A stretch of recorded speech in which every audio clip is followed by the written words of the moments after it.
Students, आज हम solve करेंगे mathematics subject of 10th class. हम सॉल्व करेंगे एक्सरसाइज 1.3।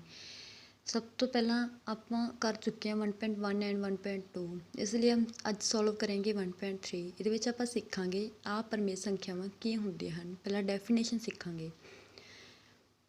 ਆ ਪਰਮੇय ਸੰਖਿਆਵਾਂ ਉਹ ਸੰਖਿਆਵਾਂ ਜਿਨ੍ਹਾਂ ਨੂੰ ਆਪਾਂ p/q ਦੇ ਰੂਪ ਵਿੱਚ ਨਹੀਂ ਦਰਸਾਇਆ ਜਾ ਸਕਦਾ, क्योंकि p ਅਤੇ q ਸੰਪੂਰਨ ਸੰਖਿਆਵਾਂ ਹਨ, but q not equal to 0।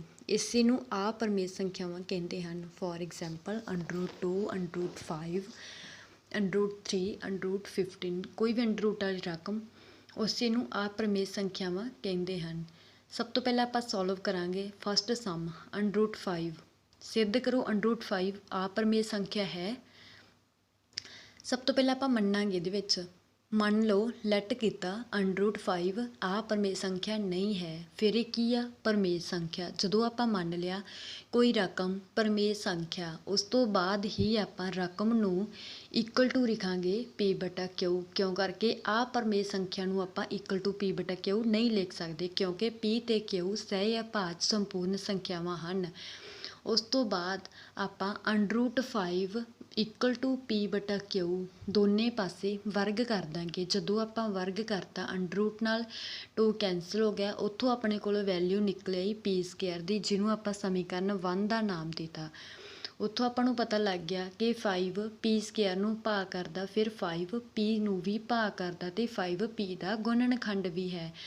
ਉਸ ਤੋਂ ਬਾਅਦ ਆਪਾਂ ਸਮੀਕਰਨ 1 ਆ ਜਿਹੜੀ, ਇਹਦੇ ਵਿੱਚ ਆਪਾਂ ਵੈਲਿਊ ਪੁੱਟ ਕਰਨੀ ਆ p ਦੀ। ਫਿਰ ਆਪਾਂ p ਦੀ ਕੋਈ ਵੈਲਿਊ ਮੰਨ ਲੈਣੀ ਆ, ਜਿਵੇਂ ਆਪਾਂ ਇੱਥੇ ਮੰਨੀ ਆ p = 5 m। ਆਪਾਂ ਇੱਥੇ ਵੈਲਿਊ ਮੰਨੀ m ਦੀ ਜਗ੍ਹਾ 'ਤੇ ਆਪਾਂ ਕੋਈ ਵੀ ਅੱਖਰ ਲਿਖ ਸਕਦੇ ਸੀ a b c, ਕਿਉਂ ਕਰਕੇ ਆਪਾਂ ਇੱਕ ਸੰਪੂਰਨ ਸੰਖਿਆ ਹੀ ਲਿਖਣੀ ਆ।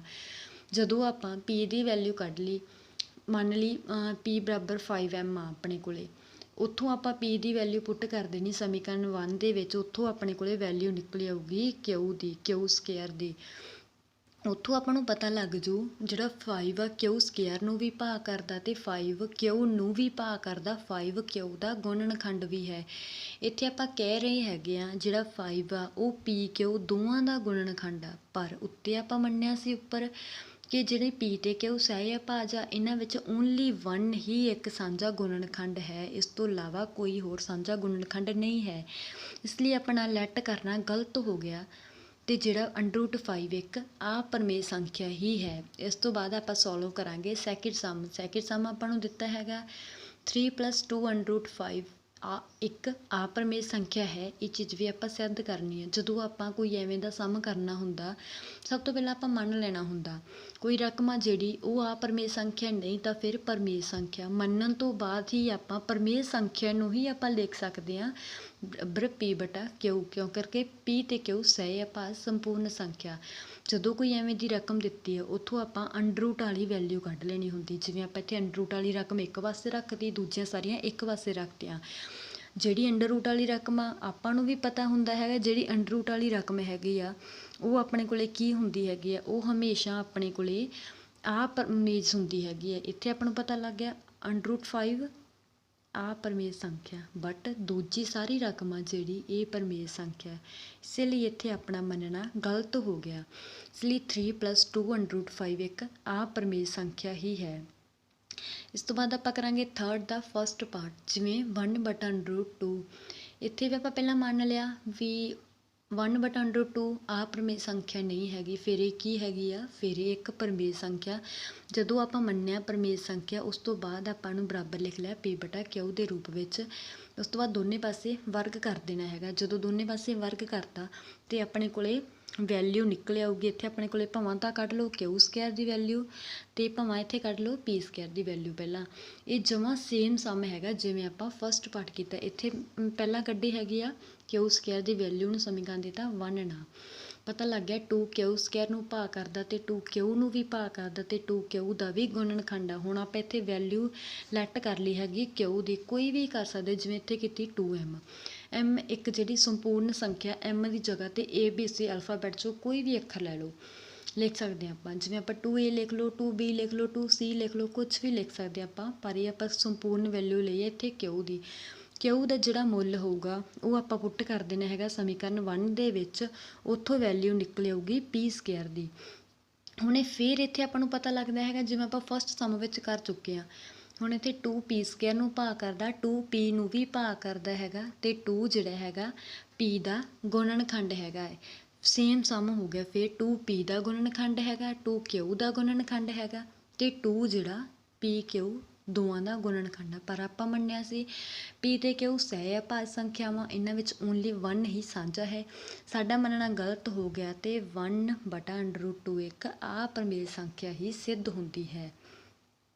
ਇਸ ਤੋਂ ਬਾਅਦ ਆਪਾਂ ਕਰਾਂਗੇ ਥਰਡ ਦਾ ਸੈਕਿੰਡ ਸਮ, ਜਿਹਦੇ ਵਿੱਚ ਹੈਗਾ 7√5। ਇੱਥੇ ਵੀ ਪਹਿਲਾਂ ਆਪਾਂ ਮੰਨ ਲਾਂਗੇ 7√5 ਕੀ ਆ, ਇੱਕ ਆਪਰਮੇਯ ਸੰਖਿਆ ਨਹੀਂ ਹੈਗੀ, ਇਹ ਕੀ ਫਿਰ ਪਰਮੇਯ ਸੰਖਿਆ।